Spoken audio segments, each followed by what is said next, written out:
Kate inherits new title as the Duchess of Cornwall, marks key role in the Queen's funeral ceremony. As the world mourns the loss of Queen Elizabeth, who died at age 96 at her beloved Balmoral estate in Scotland, revisit her unforgettable coronation day. On June 2, 1953, the then 27-year-old's life was forever changed.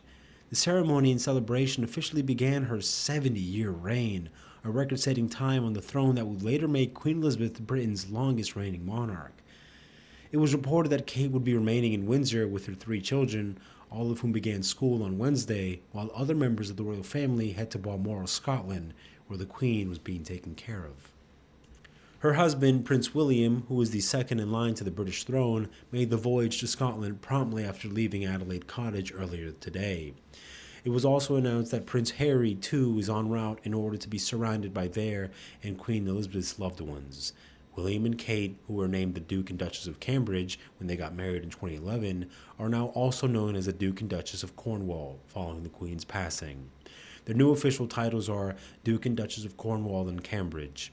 As the next in line to the throne, Prince William's title will automatically change to Prince of Wales, the title historically held by those first in line. In fact, this title was officially granted to Prince Charles at his investiture 50 years ago, and he's the 21st man to hold the title. In fact, William and Kate's official social media accounts have already acknowledged the recent shift in position, writing in the bio, the official account of the Duke and Duchess of Cornwall and Cambridge and the Royal Foundation based at Kensington Palace.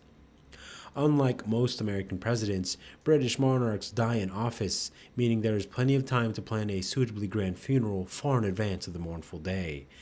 And as is the case of the late Queen Elizabeth II, who died Thursday at age 96, those plans, in fact, have been in place since the 1960s. Following the death of Queen Elizabeth II, Prince William's father, King Charles III, ascended as monarch of the British throne. Of course, that likely has some wondering what will happen to Charles, Prince of Wales title, which he was given in 1958.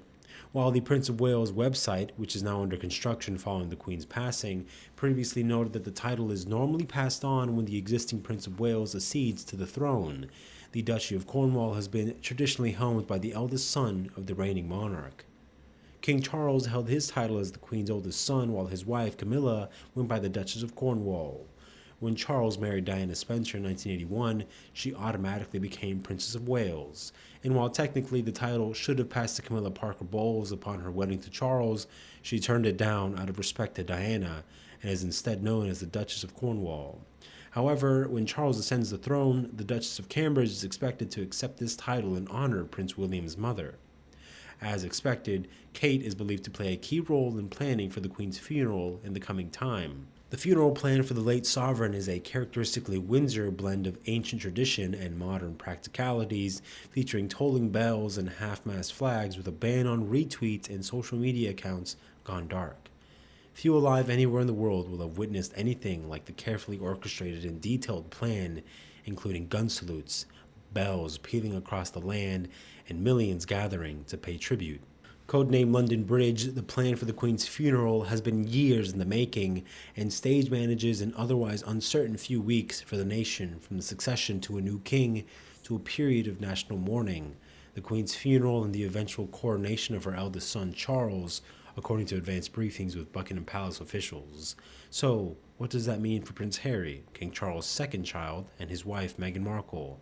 The couple became the Duke and Duchess of Sussex when they tied the knot in 2018, and when they stepped back as senior working members of the royal family. They lost the honor of being called His and Her Royal Highness, but remained Duke and Duchess. With Charles' ascension, it's unlikely Harry and Meghan's titles will change, but it's possible that their kids could be upgraded to Prince Archie and Princess Lilibet. That marks a big change considering Archie and Lilibet weren't born with royal titles to begin with.